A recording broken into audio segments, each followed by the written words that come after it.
Sindh high court में 27वीं तरमीम के असरात रेगुलर बेंचेस में केसेस की समाअत शुरू ना हो सकी। जराये के मुताबिक कायम मुकाम चीफ जस्टिस के चैम्बर में जजेस जमा जस्टिस अदनान इकबाल चौधरी की सरबराही में आईनी बेंच में केसेस की समाअत जारी है।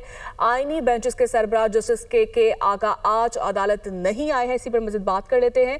अब्दुल हसीब खान हमारे साथ मौजूद हैं। जी अब्दुल हसीब खान, बताएगा क्या वजह है, समाअत क्यों नहीं शुरू हो सकी अभी तक? जी देखिए, बिल्कुल 27वीं तरमीम के असरात सिंध हाई कोर्ट पर वाज़ेह तौर पर नजर आ रहे हैं, जहां पर सिंध हाई कोर्ट के रेगुलर बेंचेस में किसी चीज की समाअत नहीं हो सकी है।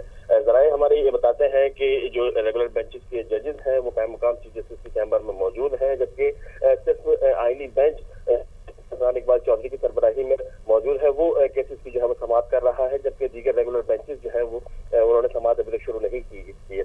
बताया जा रहा है कि 27वीं तरमीम के तहत आईन के आर्टिकल 199 के जो है वो दायरा इख्तियार के मुतालिक जो है वो तहफ़्फ़ुज़ात हैं, और इस हवाले से सिंध हाई कोर्ट के जो जुडिशल रजिस्ट्रार हैं उन्होंने कायम मुकाम चीफ जस्टिस को एक मरसला भी अरसाल किया है, और उसमें ये कहा गया है कि 27वीं तरमीम के तहत आईनी बेंचेस के अलावा कोई भी रेगुलर बेंच आर्टिकल 199 के इख्तियारात इस्तेमाल नहीं कर सकता। इसके साथ साथ मरसले में ये भी कहा गया है कि 14 नवंबर की कॉल लिस्ट जो है वो जारी हो चुकी है और केसेस जो है बेंचेस के अरसाल किए जा चुके हैं, और इसके साथ साथ ये भी जो है वसीयत की गई है कि सिंध हाई कोर्ट के तमाम बेंचेस और कोर्ट के रेगुलर बेंचेस के केसेस को जो है वो डिस्चार्ज किया जाए, और 27वीं तरमीम के तहत तमाम आईनी ठीक है, रेगुलर बेंचेस की समाअत होगी। बहुत शुक्रिया अब्दुल हसीब खान आपका।